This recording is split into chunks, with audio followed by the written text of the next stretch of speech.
Well, it is now time to see what is clicking in Cleveland. We have only one person we go to for that. That is our digital anchor, Stephanie Haney. Hi, Stephanie. Hello, Michael. Hi, Steph. Hello, Laura. I didn't mean to take your hi, Stephanie. I was supposed to say hi, Steph. Sorry, I blew it. Okay.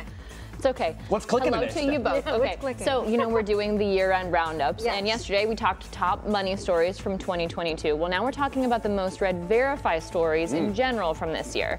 And our Verify team looks at things posted on social media, and they tell us whether it's true or false. So no surprise here. The number 3 Verify this year was that, yes, you can test positive for COVID-19 on PCR tests for up to 12 weeks after infection. I was surprised to learn that. And at number 2 was the story on how to check if you received a federal Pell Grant. That was related to President Biden's student loan debt relief plan. So for the rest of that list, you can go to WKYC.com.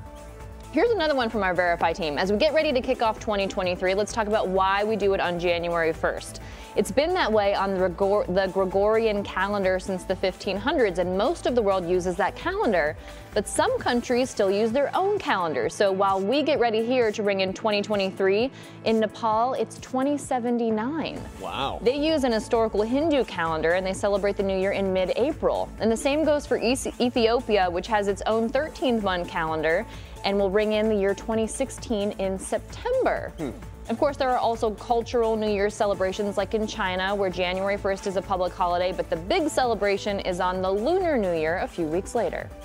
Wow. But back here in Northeast Ohio, it is almost 2023. So our question of the day today is, what are your New Year's resolutions? On our WKYC Facebook page, Joe Hudson will handle and accept things with more grace. And Ashley Brooks wants to get good grades. Good luck on that, Ashley. Jennifer Douglas wants to lose weight, save money, and declutter. And I think we can all relate to this. She says that's the same resolution she's had for the past 10 years. She's asking a lot of herself. In our What's New Facebook group, Marlene wants to look at each day with positive enthusiasm and says that a positive outlook brings a positive result. And Paula said she found this one on a list, to embrace good enough instead of striving for perfection. That's my motto. That's a nice idea. Yes, I agree.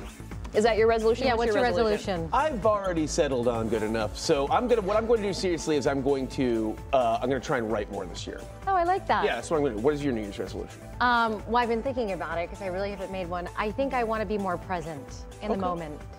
We would all appreciate that. Yeah. No, you're doing it. Thanks, guys. What about yourself? Laura, I am going to work on having a shorter to-do list, and that's not because I'm going to put more, I'm not going to do more, I want to put less things on a to-do list. Wow, that's a good one, isn't it? Less of myself. A shorter to-do in list? 2023.